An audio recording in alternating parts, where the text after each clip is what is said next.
Welcome to the Real Estate Espresso Podcast, your morning shot of what's new in the world of real estate investing. I'm your host, Victor Menasce.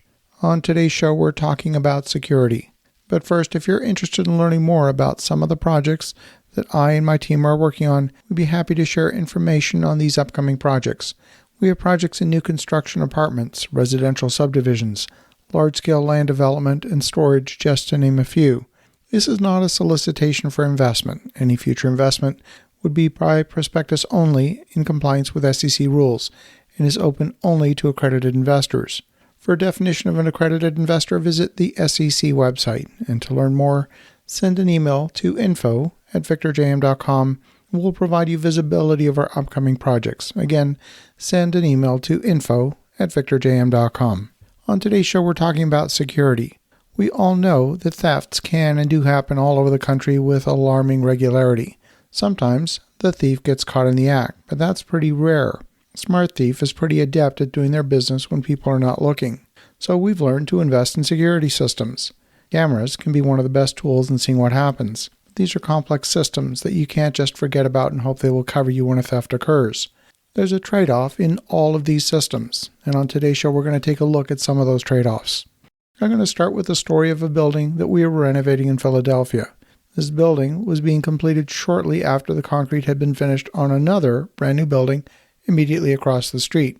This newly finished 10-unit building had security cameras covering the front entrance of the building. The video server was housed in a locked utility room in the basement.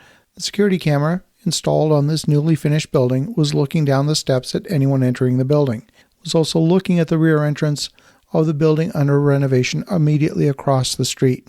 And sometime on the weekend, when nobody was on the construction site, someone entered the building under renovation and stole all the copper in the building.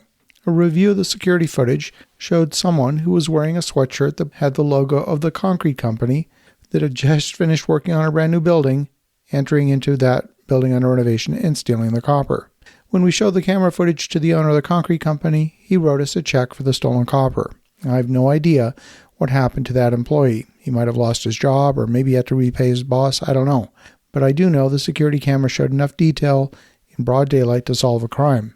We have another project with an RV park having about 20 security cameras. The total project is on a 17-acre site, and therefore there's a trade-off between seeing details and seeing as wide an area as possible. Digital video cameras come in all shapes and sizes and capabilities. The standard high-definition cameras, it turns out, are not all that high definition when you want to zoom in to a small area of the image and, for example, read a license plate number. When you're capturing a video image, video consumes a huge amount of disk space. One technique to save disk space is to use a lower frame rate. That works well when you're capturing someone walking in the image because walking's pretty slow, and if you capture at, say, 15 frames per second, you're still going to have a clear image. You'll also consume 3 times less disk space for the same elapsed time. But if someone is speeding in a car, 15 frames a second is going to look like a blur. Some recording systems use motion detection to decide what should be saved for future review. The theory goes that keeping multiple copies of a stationary image that doesn't change for hours is wasteful of disk space, and I would agree with that. But it also requires that the motion detection sees enough of a difference between frames to actually detect the motion. And sometimes at night in low-light conditions, cameras fail to detect the motion. But then even if they did, it's questionable whether they would show enough detail under the cover of darkness to catch the thief. There are very high-definition 4K cameras on the market in the past year or so. These cameras are about triple the price of a regular high-definition camera, but they offer the possibility of capturing much more detail. We had the theft of a pressure washer from the RV park, and we could clearly see the theft on multiple cameras. But the theft was in the distance. We could see the make, model, and color of the car that was involved in the theft, but we could not read the license plate. The cameras did not have sufficient resolution. So, subsequent to that theft, we upgraded the camera at the entrance to the park in order to read license plates even at high speed. The other problem is having effective cameras at night. Under the cover of darkness, even the most sophisticated cameras have trouble seeing details.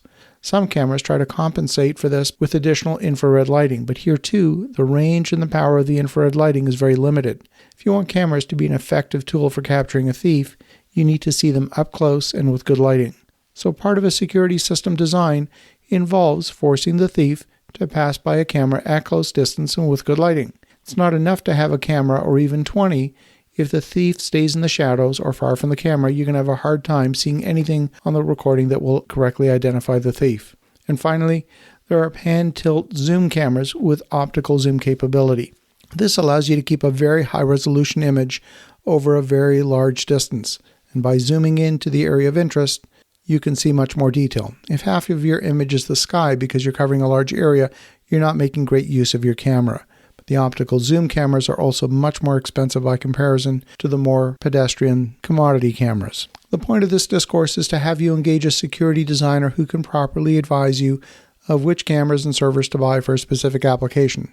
Otherwise, you're probably going to have a false sense of security when your video footage shows the crime but doesn't show enough detail to result in justice. As you think about that, have an awesome rest of your day. Go make some great things happen. We'll talk to you again tomorrow.